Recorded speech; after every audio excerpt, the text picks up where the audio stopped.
샬롬, 하나님과 동행하는 새벽기도회 달라스 임마누엘 교회 권성철 목사입니다. 오늘도 하나님과 동행하며 풍성함을 누리시는 저와 여러분이 되시길 주님의 이름으로 축복합니다. 오늘 말씀은 시편 110편 1절에서 7절까지의 말씀입니다.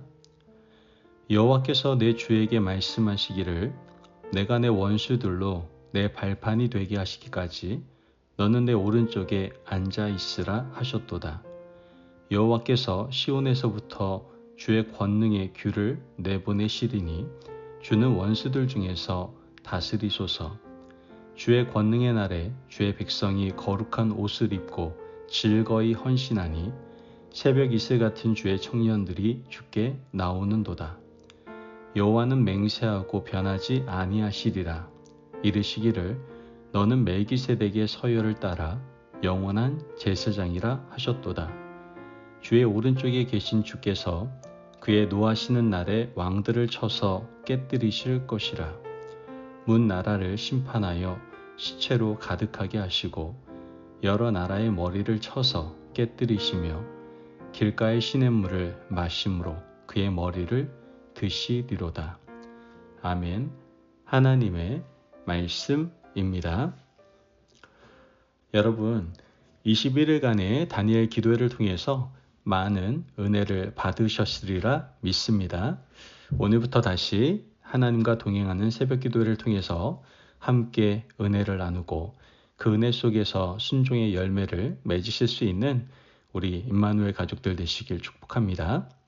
혹시 여러분 중에 경영학에 관심이 있으신 분이 계십니까? 저도 그렇게 관심이 있는 것은 아닌데요. 이 경영학의 분야 중에 리더십 이론이 있습니다. 많은 리더십 이론 중에서 서번트 리더십, 즉 종의 리더십, 섬기는 리더십은 우리에게 잘 알려져 있는 리더십 중에 하나죠.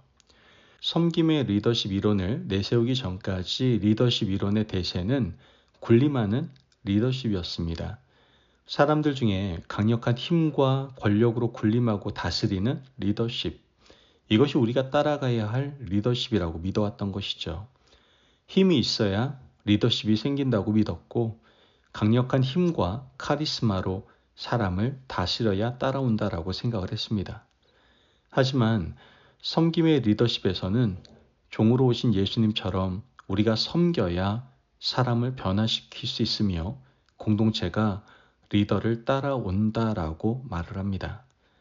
사실 섬기는 리더십 이후에 리더십 이론은 많이 변화되었고 지금은 그 변형이 대세를 이루고 있습니다. 설득의 리더십이라든지 포용의 리더십, 엄마 리더십 등등 모두 섬기는 리더십의 변형인 것이죠. 우리는 예수님이 섬기는 종으로 이 세상에 오셨음을 너무나 잘 알고 있습니다.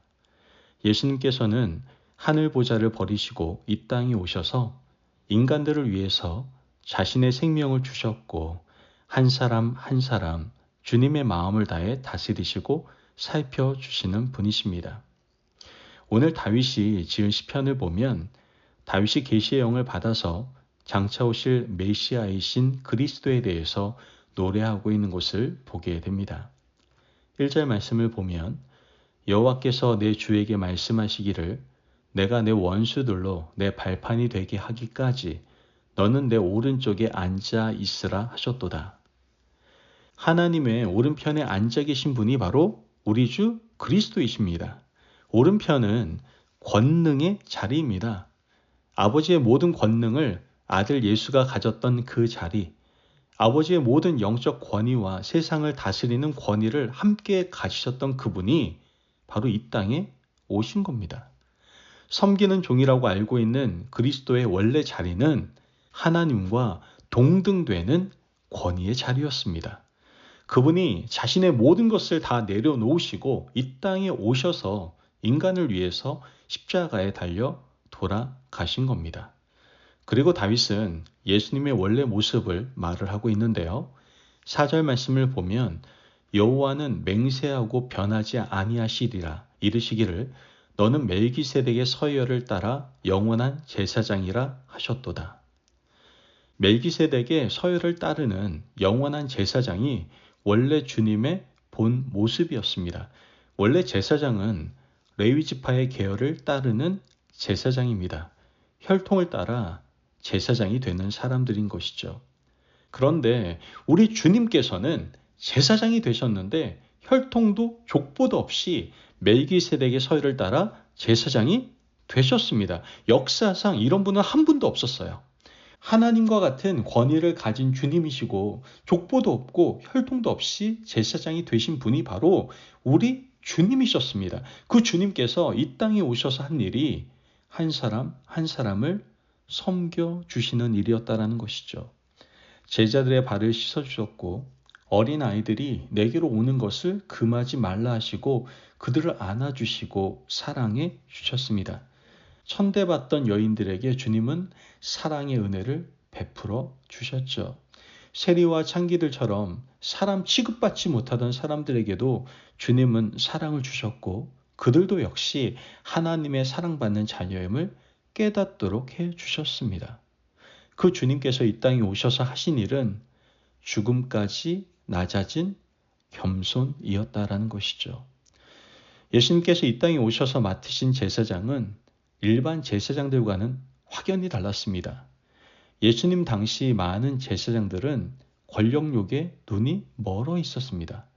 물질을 많이 벌기 위해서 자신의 권력을 이용했죠.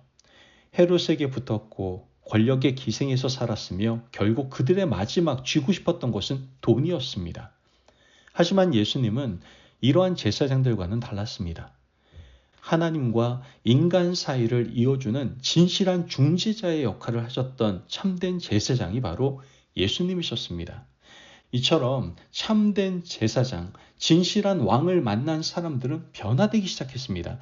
하늘에 계셨던 진정한 왕이 이 땅에 내려오셨고 참된 제사장의 중재의 모습을 보았기 때문에 사람들은 마음이 열리고 변화되기 시작했던 겁니다. 오늘 본문 3절 말씀을 보면 주의 권능의 날에 주의 백성이 거룩한 옷을 입고 즐거이 헌신하니 새벽 이슬 같은 주의 청년들이 주께 나오는도다. 거룩한 주의 백성들이 즐거이 헌신하고 새벽 이슬 같은 주의 청년들이 주 앞에 나오는 것은 억지로 되는 일이 아닙니다. 여러분, 자발적 헌신이 되기 위해서는 뭐가 있어야 됩니까? 감동이 있어야 됩니다. 섬기는 종으로 오신 예수님을 통해서 감동을 받고 은혜를 받고 마음이 움직일 때 헌신이 즐거워지는 겁니다.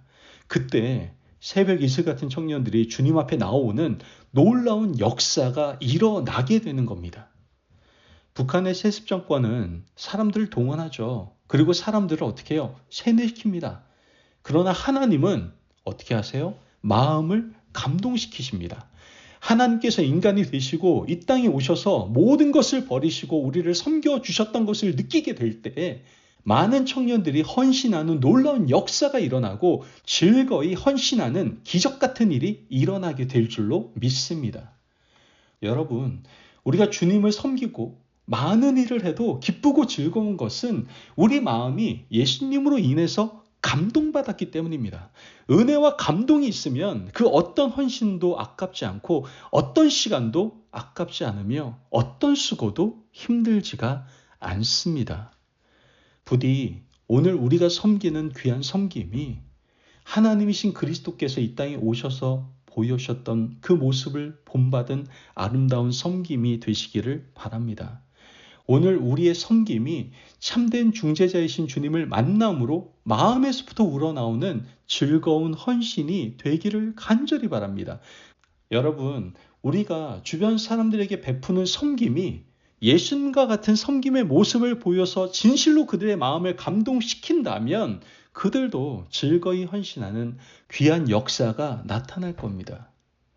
공동체의 리더는 섬김의 모습이 있어야 다른 사람들에게 섬김을 요구할 수가 있습니다.